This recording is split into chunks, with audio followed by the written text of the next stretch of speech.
नमस्कार दोस्तों, हिंदी वार्ता में आपका स्वागत है।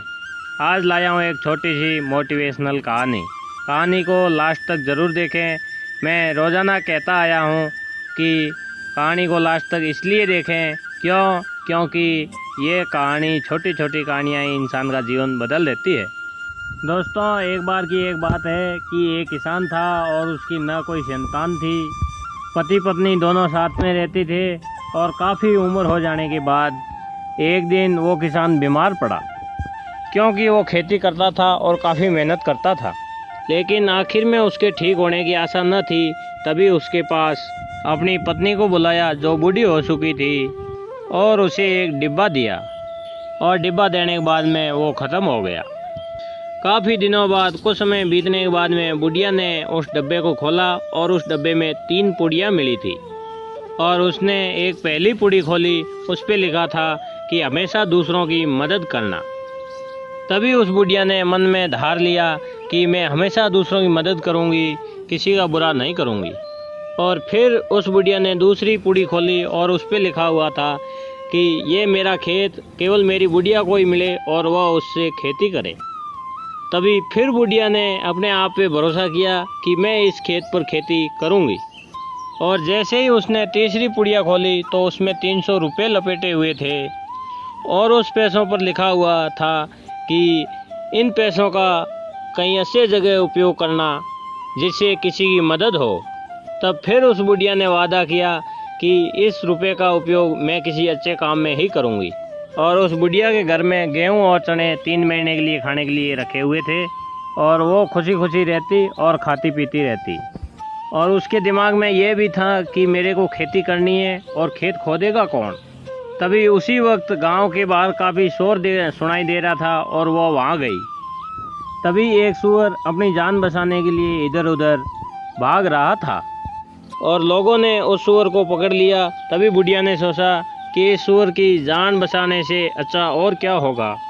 तभी बुढ़िया ने सोचा कि मेरे पास में पैसे हैं और मैं देके और इस सूअर को ख़रीद लेती हूँ। और उस बुढ़िया ने 100 रुपये में वो सूअर ख़रीद लिया और सूअर की जान बचा के अपने खेत में रख लिया। वो सूअर अपनी भूख मिटाने के लिए उस खेत की पूरी जड़ों को खोदता और ऐसे करते करते पूरे खेत को खोद दिया। और वो बुढ़िया खुश हो गई कि इस सूअर ने तो मेरा पूरा खेत ही खोद दिया। फिर एक दिन की बात है कि एक लंगड़ी चिड़िया थी, वो आके सड़क के बीच गिर गई और लोगों ने उसे पकड़ने की कोशिश करने लगे कि मैं इस चिड़िया को मारकर खा लूं। तभी बुढ़िया ने देख लिया और बुढ़िया ने सोचा कि मैं इसकी जान बचाने से भला अच्छा काम क्या होगा।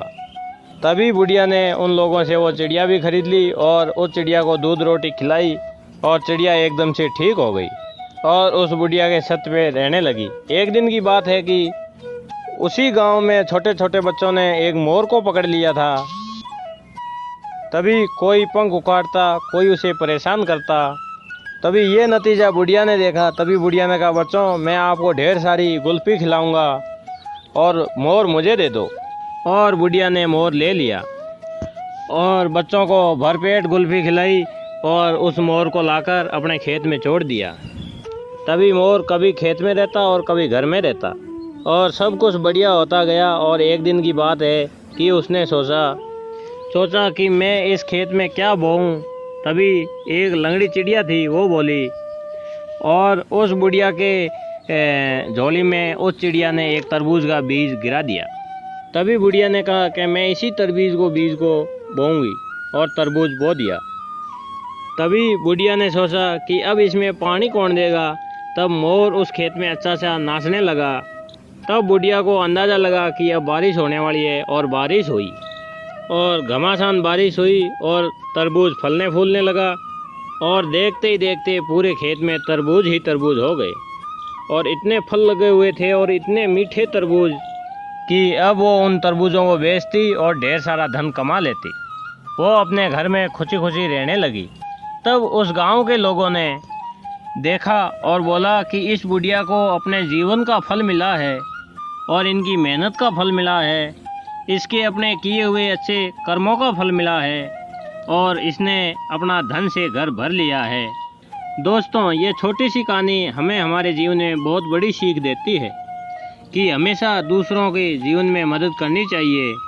एक इंसानियत के नाते दूसरों की मदद करना चाहिए। भगवान भी आपकी मदद एक दिन ज़रूर करेगा। और उस गांव वालों ने उस बुढ़िया से सीख ली कि हम भी अपना जीवन दूसरों की मदद करके जिएंगे, परोपकारी में लगाएंगे। और पड़ोसी लोगों ने भी कुछ अच्छा काम करना शुरू कर दिया, तभी उनका भी जीवन खुशी खुशी बीतने लगा। दोस्तों, जीवन में दूसरों की भलाई के लिए जो काम बने वो करते रहिए। तो दोस्तों, कहानी पसंद आई हो तो लाइक और सब्सक्राइब ज़रूर करें और घंटे का बटन दबाइए। चैनल पे बने रहिए अगली कहानी तक। तब तक के लिए नमस्कार।